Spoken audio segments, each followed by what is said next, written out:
I'll get back to your calls in just a few moments, but I'm joined by Jon Sopel, presenter of the Newsagents and the Newsagents USA. You can probably guess what we're going to talk about, these tariffs that were announced at 9 o'clock there or thereabouts last night by Donald Trump. The US stock market's just opened, following on from all the others, and what's it telling us? Down, down, deeper and down, to quote status quo. I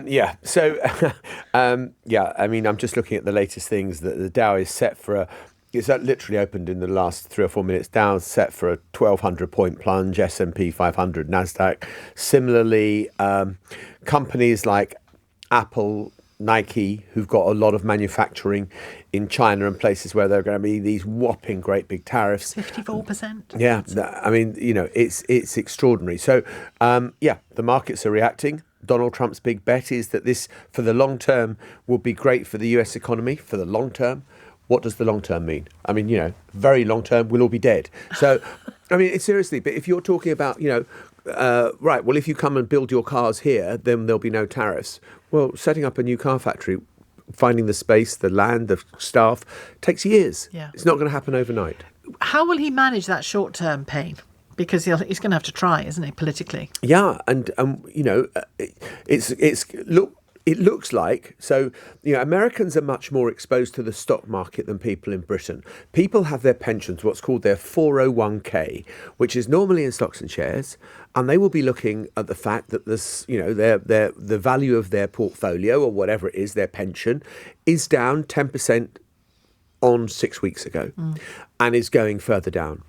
It's certainly going to mean that prices are going to go up because everything is going to cost more as a result of the tariffs policy.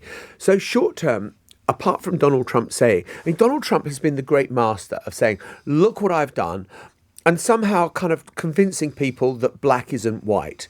I think there comes a point where people think, hang on, no, I can see that this is white, it's not black. And therefore, there is real short-term pain.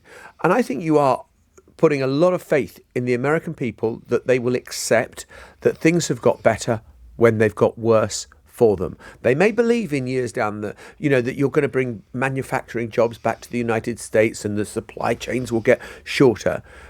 But in the immediate term... That's far from a given, isn't it? It's far from a given. It's a massive, massive experiment. And what happens if the rest of the world gangs... I mean, look, we haven't been here. This is the biggest economic jolt and reshaping of economic history in the last 100 years. And it's an experiment that Donald Trump is engaged on. The world's most powerful economy, putting massive tariffs on, partly to raise revenues, partly to rebalance trade. And we don't know what happens next. If it, as it seems, that inflation goes up, that people are having to pay much more for their goods, the value of their stocks are going down, then Americans aren't going to think, oh, whoopee-dee, this is great. 20 years' time, we'll have more manufacturing jobs here. I think it's going to be tough. Well, I was talking at the beginning of the programme to a man whose business here in the UK is building, making and selling small boats to the United States. 90% of his boats are sold to the United States.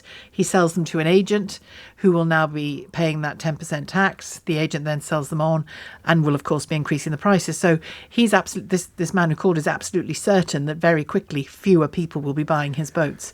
And you can imagine a company like that, a small one-man band really, it's going to be very fine profit margins, isn't it? Well, even if you're a huge producer, and you're having to put up car prices by 25%.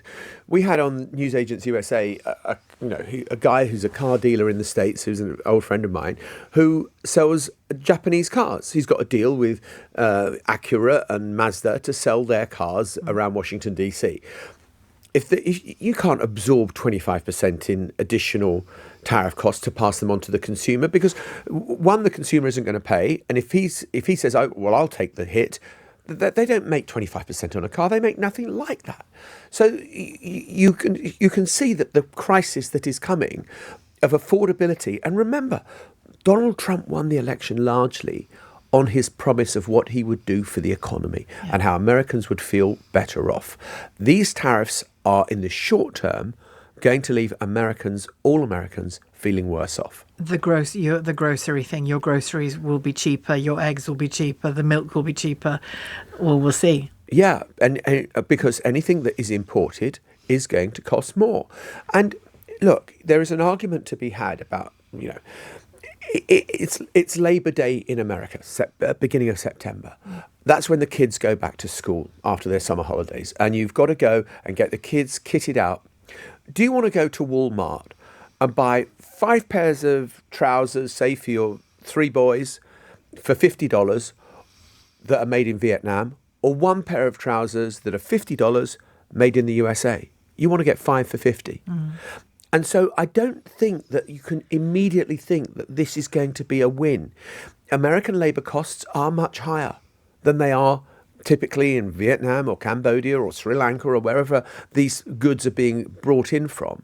That is going to have a knock-on effect on how Americans can lead their lives. And how much of this, John, is about Trump wanting America to be really punching, I guess, at its weight, above its weight with China? Well, it's really gone after China. And what we don't know is whether the rest of the world gets together and says, right, well, we're going to hit you. Because, the trade, the global trade, last time this was tried, 100 years ago, the president then, it kind of ended up in the US economy going into a depression and a global slump because other countries retaliated hard against America. And it's perfectly possible that the world will react. The wiring of the world, the supply chains are much, much longer now than they were 100 years ago. You weren't getting the same levels of imports coming into America.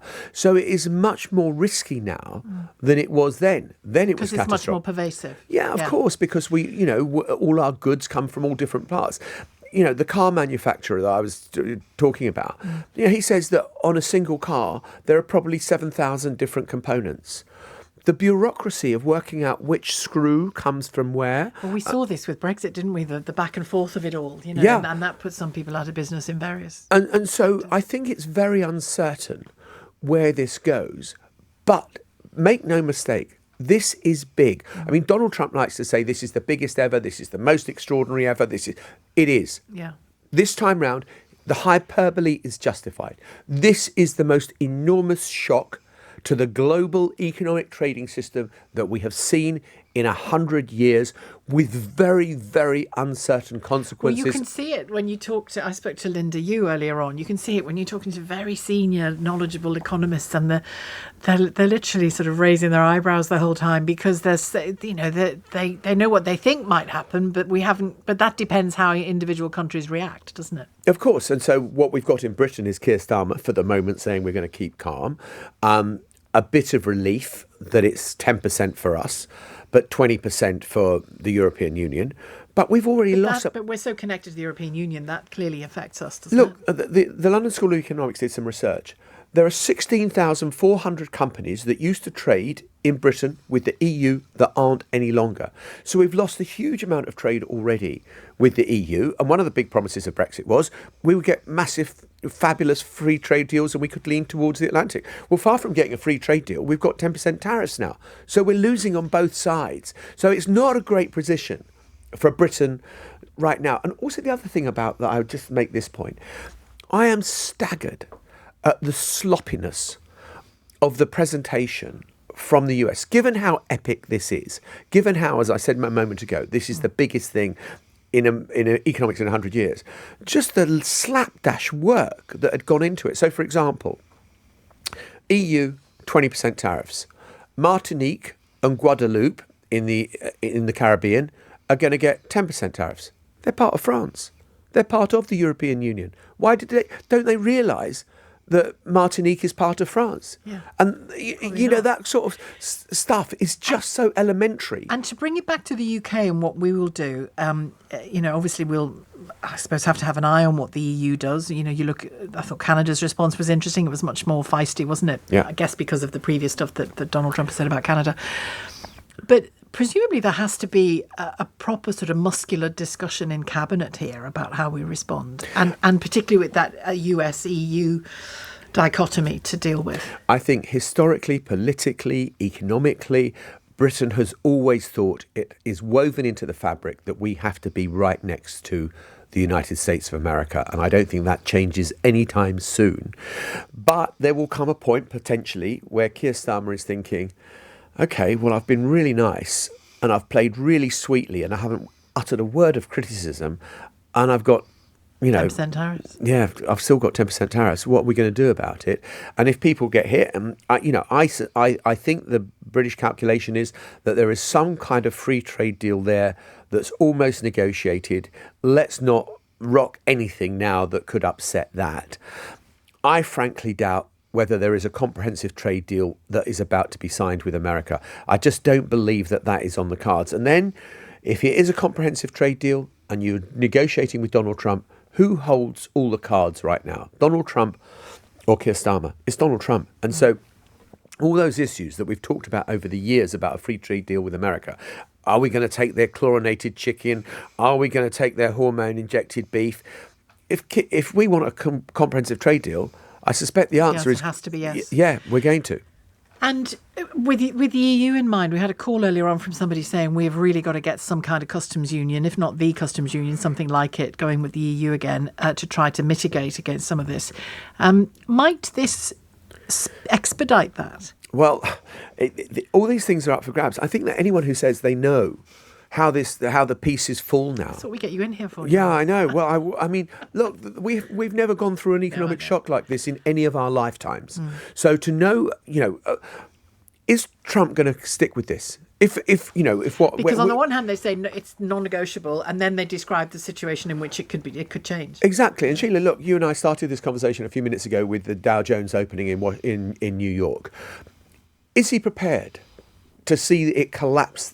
Prices collapse, no cut in interest rates, which is now the likely scenario for the United States of America? Or does he think, oh my God, people are furious, people are losing money, I've got to do something? Or alternatively, if you are a Japanese car manufacturer and you're thinking of opening a factory now in the United States, do you think I have to do this because we've got this for the next 3 years? Or, well, let's wait and see what he decides tomorrow because he might change his mind in an instant. And he's not there forever. And he's not there forever. So I just think what you've injected is a huge amount of uncertainty. And anyone who says, oh, I know what's going to happen next, I don't think they know what's going to happen next because Donald Trump doesn't know what's going to happen next. So we've got a whole new vista of news to constantly talk about. I mean, since Brexit, this world has gone bonkers, hasn't it? Well, you kind of thought we knew where we were. And in 2016... Maybe we never did. Well, 2016 was the year where we jumped and adopted Brexit, and Americans jumped and adopted Donald Trump as a president, even though Donald Trump had never been served in the armed forces, never held elected office. I think people were fed up. Yeah. And I think the financial crash of 2008 had a very long tail, and people just thought COVID, and just people thought, I'm fed up with all of this. And they thought, okay, I'm going to give it a go. And the Donald Trump experiment, he's promised, look, it's not like he's doing something he didn't say he would do in the US election. But the consequences of what he does are now coming home in a way that people hadn't perhaps thought about it before. And the experiment is well and truly underway. Oh, my word. And how? I mean, he hasn't been in power yet 100 days. And look at the jolts that we have had to geopolitics, to old alliances, to the economic order, let alone what is happening within America itself. These are seismic changes that are happening at record speed. Thank you very much, Jon. Good to have you in the studio with us. Jon Sopel, presenter of The Newsagents and The Newsagents USA. It's 2:48.